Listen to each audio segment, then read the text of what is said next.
Welcome to Farm Connections with your host, Dan Hoffman. In addition to the daily work of producing a crop and raising livestock, farmers in southern Minnesota and northern Iowa keep their eyes on some important public policy issues that impact their business and their livelihood. Today we've assembled a couple of guests who are following these issues on a daily basis. They are going to help us better understand issues surrounding conservation, labeling, big data, and more.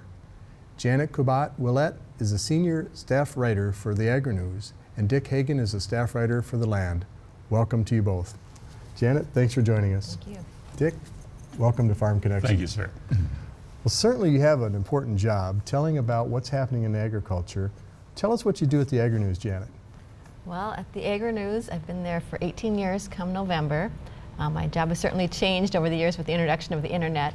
I am the person who puts the content on the website. I am the person, we're working on a newsletter, an e-newsletter, do that. But the big bread and depth of my job is reporting. Out in the field, talking to farmers, egg businesses, rural folks about what's going on, and taking photos, and then turning that into stories that you see every week in AgriNews. That's a lot of work, and it's important. We'll come back to you, Janet. Dick, at The Land, what do you do there? In simple terms, I'm talking agriculture, but obviously much more than that. Agriculture is such a diverse and tremendously expanded industry anymore. I'm reporting on virtually anything and everything that comes to mind, and oftentimes the ideas come from farmers themselves.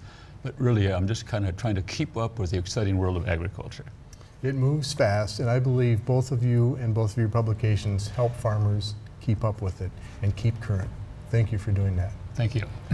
Well, Janet, you talked a little bit about reporting. How do you do that in an objective way? We're going to talk about some very hot topics today. How do you present an objective, straightforward article to the farmers and to the people that read your magazine? Well, it starts by the gathering process, the news gathering process.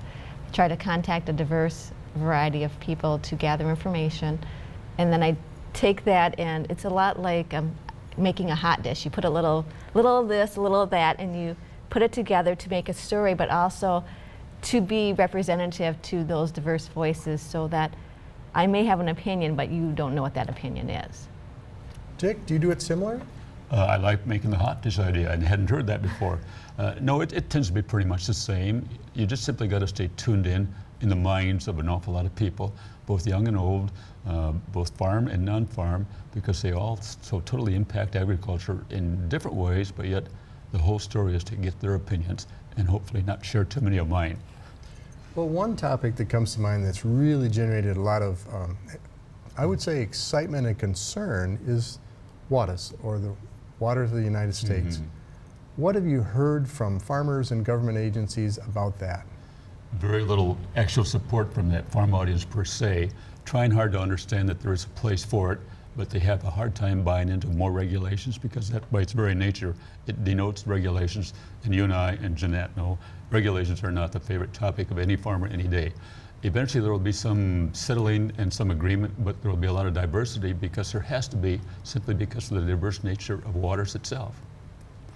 And I know isn't there something coming up? And of course I have to have no's because I don't go anywhere without them. But I believe on the 28th is when it takes effect, 28th of August, and I know there's some attorney generals already considering filing a suit to block the implementation of WATUS. And I know in Minnesota, the Farm Bureau has been leading an effort to ditch the rule at one point, and they are concerned about the overreach of the APA with this. And Minnesota Farmers Union has differed from the National Farmers Union as well, saying we need to go slow on this.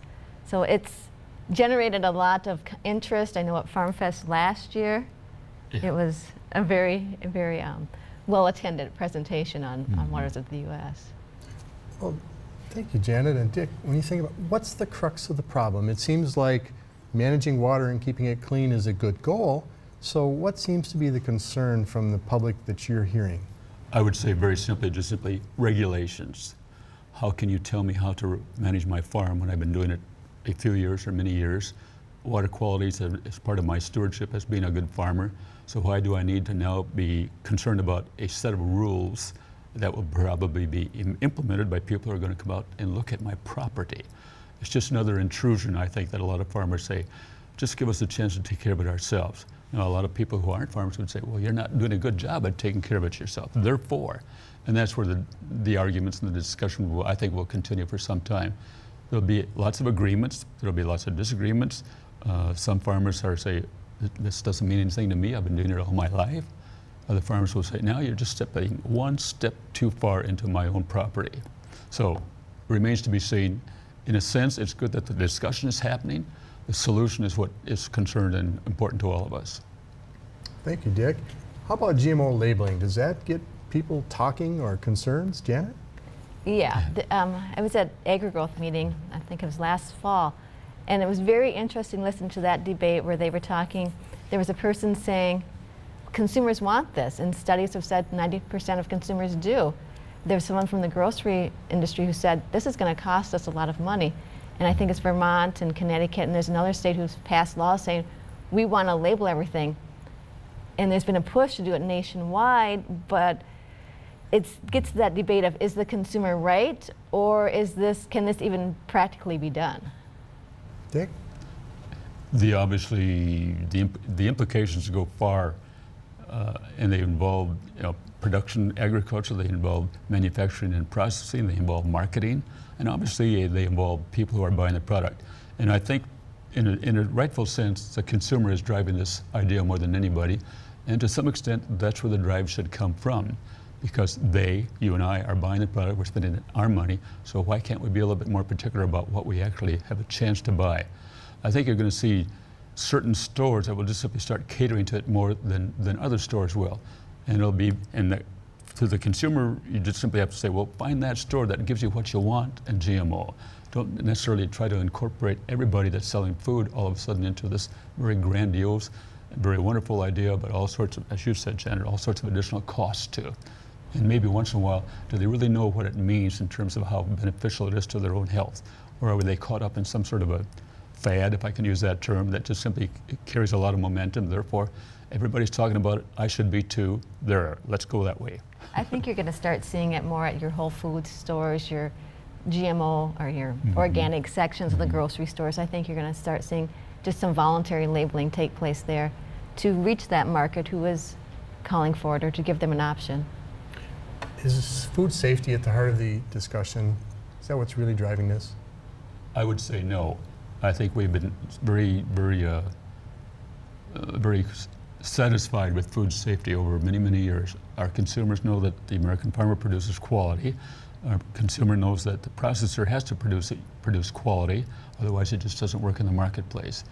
I think food safety is one of those umbrella things that somebody suggests and it becomes a boogaboo out there, but you have a hard time defining what it actually is. I think there is some distrust of big ag and big business, and so I think there is some fear. I mean, our food is safe. We have a very safe food supply, but I think with the internet you can find whatever you want, so I think there is some concern from consumers about food safety. I think I've been around a long time, and that doesn't necessarily make me any more of an authority, but I just think in the process of time you just can't move real strong, real aggressively on items like this. There'll be too much backlash, and suddenly perhaps the wrong things start happening in the marketing place too. It has to work every step of the process, not just for the consumers buying for it, but the guys who are putting it in the cans and the packages. Now, what does this mean to us? How much do we have to put in the label now that we never did before? And how are we going to segregate whether or not this is GMO or non-GMO? Sometimes, even coming out of the farm, you have a hard time discriminating, was this field GMO? Yes, it was, because. But there's confusion, and when it gets into the marketplace, sometimes the elevators have a hard time keeping these products separate in their own storage systems too, because it's a small fraction of the total quantity that they move into the market. So it's just another bump in the road.